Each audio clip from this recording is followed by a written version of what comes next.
See, when Jesus was calling us to be apart from this world, to be different from the world, he's not talking about us shirking our responsibilities to this world. He's not talking about us running away from the world. He doesn't mean we have to hate everybody and constantly fight against it. He means as a citizen of a greater kingdom and as ambassadors to this one, we're just above all the petty nonsense which dominates secular human beings. Unlike our neighbors, we aren't competing with everyone and our co-workers, stabbing people in the back to get ahead, lying to everyone and coveting everyone else's goods. We serve God by serving our fellow man.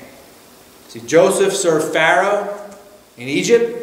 Thus he saved his people, not only his people, probably the whole known world at the time. You have, Daniel did the same thing in Babylon. You also have Mordecai and Esther.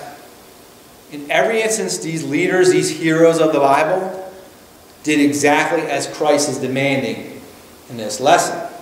So they were loyal to what you would definitely consider evil kingdoms. Yet they never compromised their own personal integrity. They rendered unto Caesar what was Caesar's, but they still rendered unto God what is God. They understood that we all, as citizens of earthly kingdoms, have a duty to support and defend the nation which currently harbors us, takes care of us. But they never personally engaged in any sin that would desecrate the image that they bear, which is that of the living God.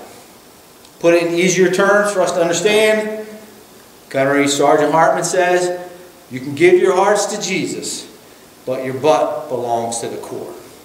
So there's no conflict between serving Jesus and serving a nation. As I stated, the early church fathers were anti-government.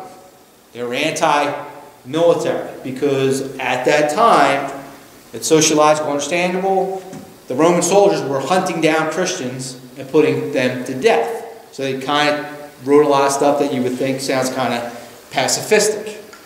But Jesus did not share this prejudice against military service. In fact, the very first person that Jesus ever complimented in the Bible for their faith was a Roman centurion. So if you're looking for passages in the Bible that support pacifism, and then you're looking for passages in the Bible where it honors mighty men of valor, it's going to stack way in favor of the warriors. Now, if you want more of this, you go to Romans 13 or 1 Peter 2. But in short, even though the world system might be at odds with Christ, Christians are still called to be the very best citizens.